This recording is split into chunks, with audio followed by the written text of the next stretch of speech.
அனைவருக்கும் வணக்கம். இது ஷேர் கஃபே. இந்த வீடியோக்கு போகிறதுக்கு முன்னாடி ஒரு இன்ஃபர்மேஷனை சொல்லிடுறேன். நான் வந்து செபி அட்வைசர் கிடையாது. இந்த சேனலில் வந்து ஸ்டாக் ரெக்கமெண்டேஷன்லாம் யாருக்கும் கொடுக்கறது இல்லை. இப்போது இந்த ஐபிஓவை பற்றி பார்ப்போம். கம்பெனியோட பேர் என்னன்னு பார்த்தீங்கன்னா Indo farm equipments limited. IPO பார்க்குறதுக்கு முன்னாடி வந்து நம்ம இந்த கம்பெனியை பற்றி பேசிக்கான இன்ஃபர்மேஷன்ஸை அதோட வெப்சைட்டில் போய் பார்த்துட்டு வந்துடுவோம். ஸ்க்ரோல் பண்ணிங்கன்னா கடைசியாக லாஸ்ட்டில் வந்து பார்த்தீங்கன்னா இங்கே அட்ரஸ் கொடுத்துருப்பாங்க. கம்பெனியோட அட்ரஸ்ஸு சண்டிகாரில் இருக்குது. Phone number, email ID, website. இதை பார்க்கும்போது நம்மளுக்கு என்ன தெரியுதுன்னா, இந்த கம்பெனி வந்து என்ன ப்ராடக்ட் வச்சுருக்காங்கன்னா விவசாயத்துக்கு தேவையான டிராக்டர்.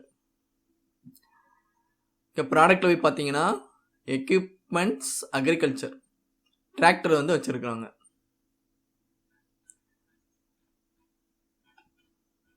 அதுக்கப்புறம் என்ன வச்சுருக்காங்க, ரோட்டரி டில்லர்ஸ். இது வந்து விவசாயத்தில் யூஸ் பண்ணுற எக்யூப்மெண்ட்ஸ் தான். அதுக்கப்புறம் ஹார்வெஸ்டர், அறுவடைக்கு யூஸ் பண்ணுற எக்யூப்மெண்ட்ஸு. அது போக வந்து பார்த்திங்கன்னா கன்ஸ்ட்ரக்ஷன் எக்யூப்மெண்ட்டு, கிரெயின்ஸ் வந்து வச்சுருக்காங்க. இங்கே ஒரு 3-4 மாடலில் வச்சுருக்காங்க. இதுதான் வந்து இவங்களோட மேஜரான ப்ராடக்ட்ஸ். அதுக்கப்புறம் வந்து அபோட்டஸில் போனோம்னா கம்பெனியோட ஓவர்வியூ போட்டிருக்காங்க. என்ன போட்டிருக்காங்க, இது ஒரு ISO certified grain and tractor manufacture company. இதைத்தான் கொஞ்சம் அழுத்தமாக போட்டிருக்காங்க. எங்கே இருக்குது, பேடி, ஹிமாச்சல் பிரதேஷில் இருக்குது. அதுக்கப்புறம் company started out manufacturing span of 34 acres dedicated crafting farming tractors. இது எந்த அளவில் பண்ணுறாங்க, 20 ஹெச்பியிலேருந்து 110 ஹெச்பியில் வரைக்கும் நாங்கள் பண்ணுறோம் அப்படின்னு போட்டிருக்காங்க. இன்ஸ்டால் கெப்பாசிட்டி வந்து பார்த்திங்கன்னா 18,000 டிராக்டரு, 2,400 கிரெயின்ஸு, அப்புறம் அதர் வந்து இன்ஜின்ஸ் வந்து 20,000 வந்து ஒரு வருஷத்துக்கு வந்து மேனுஃபேக்சர் பண்ண முடியும் அப்படிங்கிற மாதிரி போட்டிருக்காங்க. இது வந்து இந்த சேர்மேன்ட்டு வந்து மெசேஜஸ் போட்டிருக்காங்க. உங்களோட மேனேஜிங் டைரக்டர் வந்து யார் பார்த்தீங்கன்னா ஆர்எஸ் காட்வாலியா, இது அவரோட பேர். இங்கே வந்து இந்த கம்பெனியோட சப்சிடரி இன்ஃபர்மேஷன்ஸ் போட்டிருக்காங்க. இவங்ககிட்ட வந்து 2 கம்பெனி இருக்குது போல், என்பிஎஃப்சி அண்டு பரோட்டா ஃபினான்ஸ். 2 கம்பெனி வந்து அவங்களோட சப்சிடரி. அப்புறம் கம்பெனியோட விஷன்ஸு இந்த இன்ஃபர்மேஷன் போட்டிருக்காங்க. அப்புறம் அட்வான்டேஜஸ்ஸு 12,000 டிராக்டர்ஸு, 1,250 கிரெயின்ஸ் வந்து ஒரு வருஷத்துக்கு வந்து மேனுஃபேக்சர் பண்ணுறாங்க. இது வந்து மேனுஃபேக்சர் மிஷின் ரிலேட்டடாக போட்டிருக்காங்க. சிலிண்டர் கட்டு, blocks, gear boxes, hydraulic housing, technical words அவ்வளோ ஐடியா இல்லை எனக்கு. அப்புறம் ஃபவுண்ட்ரி யூனிட்டு வந்து பார்த்திங்கன்னா 2006 வந்து ஆரம்பிச்சிருக்காங்க. நல்ல குவாலிட்டியோட பண்ணியிருக்காங்க. அதுக்கப்புறம் வந்து செப்பரேட்டாக வந்து research, design development and testing department வந்து வச்சுருக்கதா போட்டிருக்காங்க. அதுக்கப்புறம் இவங்களோட ஸ்ட்ரென்த் என்னென்ன அப்படிங்கிற இன்ஃபர்மேஷன்ஸு இங்கே கொடுத்துருக்காங்க. அதுக்கப்புறம் இவங்களோட ப்ரெசன்ஸ், இவங்க வந்து பார்த்திங்கன்னா அக்ராஸ் வந்து 20 கண்ட்ரீஸில் வந்து Europe, Asia, north and south Africa and ஏசியாவில் வந்து இருக்கதா போட்டிருக்காங்க. பட் என்னென்ன கண்ட்ரிங்கிற நேம் கொடுக்கலவங்க. அதுக்கப்புறம் இங்கே வந்து கீழே வந்து பார்த்திங்கன்னா 1000+ கிளைண்ட்ஸ் வந்து இவங்கள்ட்ட வச்சுருக்கதா போட்டிருக்காங்க. நம்ம இந்தியாவுக்குள்ளே எங்கெங்கே இருக்குதுன்னு சொல்லிட்டு போட்டிருக்காங்க. தமிழ்நாட்டில் வந்து பார்த்திங்கன்னா 3 இடத்துல வந்து டிராக்டர் டீலர் இருக்குது. 4 இடத்துல வந்து கிரெயினோட டீலர்ஸ் வந்து தமிழ்நாட்டிலே வச்சுருக்காங்க. அதுக்கப்புறம் இவங்களோட ஆர்என்டி, ரிசர்ச் அண்ட் டெவலப்மெண்ட்டில் வந்து என்னென்ன பண்ணிக்கிட்டு இருக்காங்க, அவங்களோட அச்சீவ்மெண்ட்லாம் என்னென்ன அப்படிங்கிற இன்ஃபர்மேஷன்ஸ் வந்து இங்கே வந்து டீட்டெயிலாக கொடுத்துருக்காங்க. தனியாக ஒரு டீம் வந்து வச்சு பார்த்துக்கிட்டு இருக்காங்க. அப்புறம் ஒய் இண்டோ ஃபார்ம், ஏன் வந்து இண்டோ ஃபார்ம் வந்து வாங்கணும் அப்படிங்கிறதுக்கான டீட்டெயில்ஸ் போட்டிருக்காங்க. அவங்க ஸ்ட்ரென்த் என்னது, அவங்களோட அட்வான்டேஜஸ் என்னென்னு போட்டிருக்காங்க. அந்த ரிசர்ச் அண்ட் இனோவேஷன் தனியாக ஒரு டீம் வச்சு பார்த்துட்ருக்காங்களா, அந்த இன்ஃபர்மேஷன்ஸ், அவங்களோட என்னென்ன அச்சீவ்மெண்ட் பண்ணாங்க அந்த டீட்டெயில்ஸ் போட்டிருக்காங்க. அதுக்கப்புறம் இதெல்லாம் வந்து இன்ஜினோட ஹை ஃபியூவல் எஃபிஷியன்சின்னு சொல்லிட்டு அந்த வேர்ட்ஸ்லாம் போட்டிருக்காங்க. அதுக்கப்புறம் வந்து சோசியல் மீடியாவில் வந்து என்டிடிவி, சோசியல் சமோசா இதிலலாம் வந்து அவங்களோட ஆடு, அவங்களோட வீடியோஸ்லாம் வந்து பப்ளிஷ் பண்ணியிருக்காங்க போல். அந்த இன்ஃபர்மேஷன் போட்டிருக்காங்க. அது போக வந்து Facebook, Instagram, YouTube, Twitter, LinkedIn இதிலலாம் வந்து அவங்க வந்து இருக்கிறதா போட்டிருக்காங்க. அப்புறம் இன்வெஸ்டர் ரிலேஷன்ஸ் இதில் வந்து பிஸ்னஸ் டீடைல்ஸ் இங்கே முன்னாடி என்ன போட்டிருந்தாங்களோ அதே தான் வந்து பாயிண்ட்ஸ் வைஸாக போட்டிருக்காங்க. ஐஎஸ்ஓ கம்பெனி, சிங்கிள் மாடல் வந்து 50 ஹெச்பி, நார்மலாக வந்து 20 ஹெச்பிலேருந்து 100 ஹெச்பி வந்து பண்ணுவோம் அப்படின்னு போட்டிருக்காங்க. இங்கே இருக்க அதே தான் இங்கேயும் கீழே போட்டு வச்சுருக்காங்க. அதுக்கப்புறம் வந்து பார்த்திங்கன்னா இங்கே வந்து ஃபினான்ஷியல் ரிசல்ட் வந்து போட்டிருக்காங்க. 2017லேருந்து 18 இந்த ஃபினான்ஷியல் இயர்லேருந்து இப்போ ரீசெண்டாக வந்து 2023, 24 வரைக்கும் போட்டிருக்காங்க. இதை மாதிரி கிளிக் பண்ணி பார்த்தோம்னா இந்த மாதிரி பிடிஎஃப்பில் வரும். ஆல்மோஸ்ட் பார்த்தீங்கன்னா 86 பேஜ் இருக்குது. நீங்கள் ஃப்ரீயாக இருந்தால் இதை வந்து செக் பண்ணி பாருங்கள். இவங்களோட ஃபினான்ஷியல் டேட்டா ஃபுல்லாக இங்கே டீட்டெயிலாக கொடுத்துருக்காங்க. அதுக்கப்புறம் வேறு என்ன பார்க்கலாம், ஷேர் ஹோல்டிங் பேட்டர்ன் இது வந்து பிடிஎஃப் ஃபார்மேட்டில் கொடுத்துருக்காங்க. இங்கே வந்து பார்த்தீங்கன்னா மொத்தம் ஈக்விட்டி ஷேர்ஸ் வந்து எவ்வளோ வந்து வச்சுருக்கதா போட்டிருக்காங்க. ப்ரொமோட்டர்ஸ் குரூப்லேயும் 37, 551, 600 இவ்வளோ ஷேர்ஸ் வந்து 100% வந்து இவங்ககிட்ட இருக்குது. அதுக்கப்புறம் வேறு என்ன இன்ஃபர்மேஷன்ஸு, அவ்வளோதான். இப்போ நம்ம அங்கே போவோமா, இந்த சைட்டுக்கு வந்துடுவோம். இந்த சைட்டில் வந்து ஐபிஓ டீட்டெயிலை பற்றி பார்ப்போம். ஃபஸ்ட்டு ஐபிஓ டீட்டெயில்ஸ் என்ன கொடுத்துருக்காங்கன்னா, ஐபிஓ டேட் வந்து டிசம்பர் 31லேருந்து ஜனவரி 2, அதாவது நாளையோட ஐபிஓ வந்து முடியுது. லிஸ்டிங் டேட் இங்கே கொடுத்துருக்காங்க, அப்புறம் பார்ப்போம். ஃபேஸ் வேல்யூ வந்து பார்த்திங்கன்னா ஒரு ஷேருக்கு வந்து 10 ரூபா. ப்ரைஸ் வந்து 204லேருந்து 215 ஒரு ஷேருக்கு போட்டிருக்காங்க. லாட் சைஸ் வந்து 69. ஐபிஓ வந்து நம்ம வந்து லாட் சைஸை தான் வாங்க முடியும், ஒரு சிங்கிள் ஷேராக வாங்க முடியாது. டோட்டல் இஷ்யூ சைஸ் வந்து பார்த்திங்கன்னா 121,000 ஷேர்ஸு. ஆக மொத்தம் வந்து பார்த்திங்கன்னா 260.15 கோடி. இதில் வந்து ஃப்ரெஷ் இஷ்யூஸ் வந்து பார்த்தீங்கன்னா 184.90 கோடிக்கும், ஆஃபர் ஃபார் சேல்ஸ் வந்து 75.25 கோடிக்கும் கொடுக்குறாங்க. இந்த ஐபிஓட இஷ்யூ டைப் பண்ணோம் பார்த்தீங்கன்னா book build IPO issue. Okay, இது வந்து எங்கெங்கே வந்து லிஸ்ட் ஆகுதுன்னு பார்த்தீங்கன்னா பிஎஸ்சிலையும் வருது, என்எஸ்சிலையும் வருது. ஷேர் ஹோல்டிங் வந்து பார்த்தீங்கன்னா ப்ரீ இஷ்யூஸ் ஐபிஓக்கு முன்னாடி வந்து இவ்வளோ ஷேர்ஸ் இருக்குது. ஐபிஓக்கு அப்புறம் வந்து பார்த்தீங்கன்னா 480, 51, 600 ஷேர்ஸ் வந்து இருக்கும் அப்படிங்கிற பாருங்க. ஏன்னா இங்கே வந்து ஃப்ரெஷ் இஷ்யூஸ் வேறு கொடுக்குறாங்களா, அதனால வந்து ஷேர் வந்து இன்க்ரீஸ் ஆகிடுது. இந்த நம்பர் தான் நம்ம அங்கே ஷேர் ஹோல்டிங் பேட்டர்ன் வந்து வெப்சைட்டில் பார்த்தோம். அதுக்கப்புறம் லாட் சைஸு, இப்போ வந்து ரீட்டைல் இன்வெஸ்டர் வந்து ஒரு லாட் வந்து வாங்கினாங்கன்னா அது வந்து மொத்த அமௌண்ட் வந்து 14,835 ரூபா வரும். ரீட்டைல் வந்து மேக்ஸிமம் வந்து 13 லாட் வரைக்கும் போடலாம். ஹெச்என்ஐ ஸ்மால் அவங்க வந்து பார்த்திங்கன்னா இது வந்து 2 லட்ச ரூபாய்க்கு மேலே போகிறது. 2 லட்சத்துலேருந்து மேக்ஸிமம் வந்து 10 லட்சம் ரூபாய்க்குள்ள போகிறது தான் வந்து ஹெச்என்ஐ. ஹெச்என்ஐ மேக்ஸ் வந்து பார்த்திங்கன்னா எவ்வளோ 67 லாட் போட்டிருக்காங்க. இது பிஹெச்என்ஐ வந்து 10 லட்சத்துக்கு மேலே போடுறாங்கள அவங்களோட இன்ஃபர்மேஷன் கொடுத்துருக்காங்க. இது 68 லாட் கொடுத்துருக்காங்க. இந்த பக்கம் வந்தோம்னா ரிசர்வேஷன் கொடுத்துருக்காங்க. ஆங்கர் இன்வெஸ்டர் வந்து 30%, QIBக்கு வந்து 20%, ஹெச்என்ஐக்கு வந்து பார்த்தீங்கன்னா 15. அந்த 15ல் வந்து பார்த்தீங்கன்னா பிஎன்என்ஐ வந்து 10% கொடுத்துருக்காங்க, எஸ்என்ஐ வந்து 5% கொடுத்துருக்காங்க. ரீட்டைல் இன்வெஸ்டருக்கு வந்து பார்த்தீங்கன்னா 35% கொடுத்துருக்காங்க. ஓவரால் வந்து 100%. இங்கே வந்து பார்த்தீங்கன்னா அதே தான், அந்த ப்ரொமோட்டர் ஹோல்டிங் வந்து எவ்வளோ பர்சன்டேஜ்லேருந்து எவ்வளோ மாறுங்கிற இன்ஃபர்மேஷன்ஸ் வந்து இங்கே கொடுத்துருக்காங்க. இதில் ரம்பீர் சிங் காட்வாலியா, அப்புறம் சுனிதா சைனி, இவங்க தான் வந்து கம்பெனியோட மெயின் ப்ரொமோட்டர்ஸு. இவங்ககிட்ட வந்து இப்போ கரண்ட்டாக வந்து 93.45% வந்து ஷேர்ஸ் இருக்குது. ஐபிஓக்கு அப்புறம் வந்து இவங்களோட பர்சன்டேஜ் வந்து பார்த்தீங்கன்னா 69.44% மாறிடும். அதுக்கப்புறம் கம்பெனியோட இன்ஃபர்மேஷன் போட்டிருக்காங்க, அது ஆல்ரெடி நம்ம வெப்சைட்லேயே பார்த்துட்டோம். இங்கே என்ன வருது, கம்பெனியோட ஃபினான்ஷியல் இன்ஃபர்மேஷன்ஸ். இது வந்து 2022லேருந்து 24 ஜூன் வரைக்கும் கொடுத்துருக்காங்க.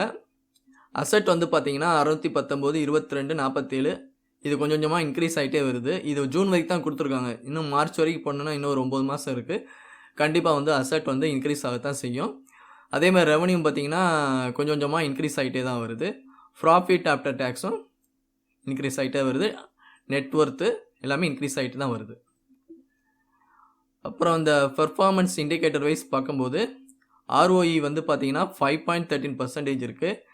டெப்ட் பெர் ஈக்விட்டி வந்து 0.85, கடன் வந்து கொஞ்சம் கம்மியாக தான் இருக்குது.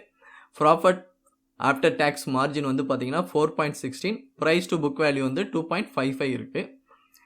இபிஎஸ் வந்து பார்த்தீங்கன்னா ஐபிஓக்கு முன்னாடி வந்து 3.95, போஸ்ட் ஐபிஓ வந்து 2.04 இருக்குது. பிஇ ரேஷியோ வந்து 54.39, போஸ்ட் ஐபிஓ வந்து இன்க்ரீஸ் ஆகுது 105.25 வரைக்கும் வருது. இங்கே ஆப்ஜெக்ட்ஸ் ஆஃப் த இஷ்யூ இது வந்து என்ன ரீசனுக்காக ஐபிஓ வந்து ரைஸ் பண்ணுறாங்க அப்படின்னு போட்டிருக்காங்க. இங்கே 4 ரீசன் போட்டிருக்காங்க. ஃபர்ஸ்ட் என்ன போட்டிருக்காங்கன்னா pick and carry grains manufacturing capacity unit.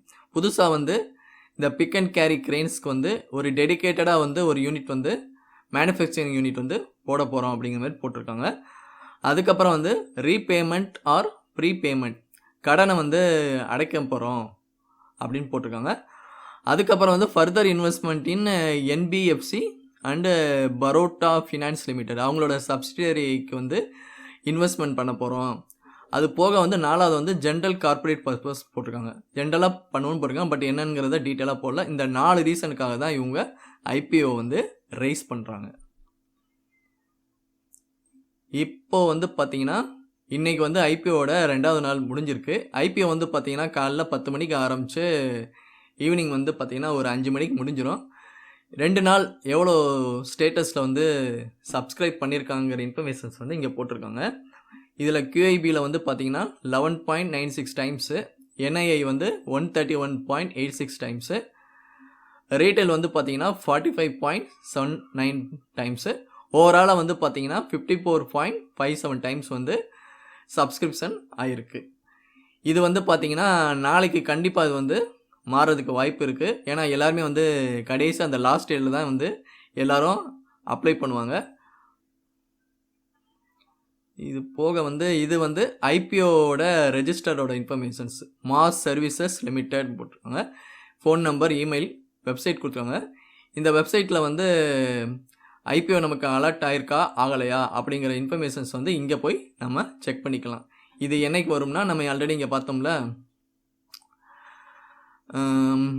எங்கே பார்த்தோம், இங்கே இருக்குது, மண்டே ஜனவரி 6ஆம் தேதி வந்து பார்த்திங்கன்னா அவங்க பப்ளிஷ் பண்ணிடுவாங்க.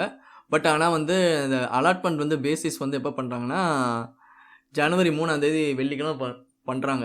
பட் நம்ம வெள்ளிக்கிழமை நைட்டு ஒரு 12லேருந்து ஒரு 1 மணிக்குள்ள போய் செக் பண்ணி பார்த்தாலே மைட்பி அவங்க பப்ளிஷ் பண்ணியிருப்பாங்க. பப்ளிஷ் பண்ணியிருந்தால் வந்துடும். அப்படி வரலைன்னா ஜனவரி 6ஆம் தேதி கண்டிப்பாக வந்து நம்மளோட ஐபிஓ ஸ்டேட்டஸை வந்து அவங்களோட வெப்சைட்டில் போய் நம்ம பார்த்துக்கலாம். எப்போனாலே அவங்க எதுவும் கொடுத்துருப்பாங்க, எப்போ கொடுக்க போகிறோம்னு இன்ஃபர்மேஷன் கொடுத்துருப்பாங்க. Status will be available on 3ஆம் தேதி பப்ளிஷ் பண்ணுறவங்கன்னு போட்டிருக்காங்க. அன்றைக்கையே நம்ம பார்த்துக்கலாம். அதுக்கப்புறம் இன்னொரு இன்ஃபர்மேஷன் இருக்குது. GMP grey market premium. இதை வந்து நம்ம வந்து கன்சிடர் பண்ண வேணாம், ஜஸ்ட் ஒரு செக் பண்ணுறதுக்காக நம்ம யூஸ் பண்ணிக்கலாம். இப்போ கரெக்டாக வந்து பார்த்தீங்கன்னா இன்றைக்கி வந்து எவ்வளோ காட்டுது, 95 காட்டுது. இப்போ கரண்ட் ஐபிஓ ப்ரைஸ் வந்து மேக்ஸிமம் ப்ரைஸ் வந்து 215 போட்டிருக்காங்க. அப்போ வந்து ஒரு கெஸ்ஸாக போட்டுருக்காங்க. இந்த ப்ரைஸுக்கு தான் வரும் அப்படின்னு கிடையாது, ஒரு அப்ராக்சிமேட்டாக ஒரு எஸ்டிமேஷன் கொடுத்துருக்காங்க. ஒரு 310க்கு வந்து 44.19% வந்து லிஸ்டிங் கெயின் ஆகும் அப்படின்னு ஒரு எஸ்டிமேட்மெண்ட் கொடுத்துருக்காங்க. இது வந்து மாறலாம், மேலேயும் போகலாம், இல்லை இதுக்கு கீழேயும் லிஸ்ட் ஆகலாம். அதனால் இந்த ப்ரைஸை வந்து ஜஸ்ட்டு ஒரு ரெஃபரன்ஸ்க்காக மட்டும் செக் பண்ணிக்கலாமே தவிர இதுதான் வரும், இவ்வளோ தான் போகும் அப்படின்னு இந்த ப்ரைஸை நம்பி நம்ம ஐபிஓ அப்ளை பண்ணக்கூடாது. அடுத்து என்ன பார்க்க போகிறோம்னா பியர்ஸ் கம்பேரிசன். பியர்ஸ் கம்பேரிசன்னா இந்த இண்டோஃபார்ம் எக்யூப்மெண்ட்டு டிராக்டர் மேனுஃபேக்சர் பண்ணுற ஆல்ரெடி லிஸ்டான கம்பெனிஸோடு நம்ம கம்பேர் பண்ண போகிறோம். இங்கே வந்து பார்த்தீங்கன்னா 2 கம்பெனி இருக்குது, எஸ்கார்ட்ஸு, விஎஸ்டி இருக்குது. இது போக வந்து மகேந்திரா அண்ட் மகேந்திராவும் டிராக்டர் தான் பண்ணுறாங்க, அது லிஸ்டட் கம்பெனி தான். பட் இந்த லிஸ்ட்டில் ஏன் இல்லைன்னா, இந்த கேட்டகரி வந்து பார்த்தீங்கன்னா ஆட்டோமொபைல்ஸு டிராக்டர்ஸில் இருக்குது. அது வந்து பார்த்தீங்கன்னா ஆட்டோமொபைல்ஸ் வந்து பேசஞ்சர் வெஹிக்கிள் கேட்டகரியில் போனனால மகேந்திரா வந்து இங்கே வரலை. இப்போ இதோட கம்பேர் பண்ணும்போது மார்க்கெட் கேபிட்டலைசேஷன் வச்சு பார்த்தோம்னா இவங்கள கம்பேர் பண்ணும்போது இவன் ஒரு 1000 கோடி தான் இருக்கான். ஏன்னா பாருங்கள், 36,000 கோடியே 911 இருக்கான். பெரிய ஆளுங்கலாம். வேற என்ன கம்பேர் பண்ண முடியும்? சேல்ஸ் வைஸ் கம்பேர் பண்ணும்போது இவன் வந்து 2458 கோடி சேல்ஸ் பண்ணுறான். அவங்கள கம்பேர் பண்ணும்போது இவன் 74 கோடி ரூபாய்க்கு பண்ணுறான். இங்கே அவன் மெயினாக வந்து நம்ம பிஇ ரேஷியோ தான் பார்க்கணும். இங்கே பார்க்கும்போது இவங்களோட கம்பேர் பண்ணும்போது இந்த பிஇ ரேஷியோ வந்து அங்கே எவ்வளோ பார்த்தோம், 54 பார்த்தோமா, இங்கே 62 போட்டிருக்காங்க. பட் அங்கேயே வந்து 54, 105 போட்டிருக்காங்க. அந்த மாதிரி போச்சுன்னா இவன் 110 வரைக்கும் பிஇ ரேஷியோ போகும். அப்படி கம்பேர் பண்ணும்போது பிஇ ரேஷியோ வந்து அந்த இண்டஸ்ட்ரியில் வந்து கம்மியாக இருக்கிறது தான் பெஸ்ட்டு கம்பெனி அப்படிங்கிற மாதிரி சொல்லுவாங்க. இந்த கேஸில் வந்து இதுதான் பெஸ்ட்டாக தெரியுது. பிஇ ரேஷியோ வைஸ் பார்த்தீங்கன்னா இது கொஞ்சம் அதிகம்தான்.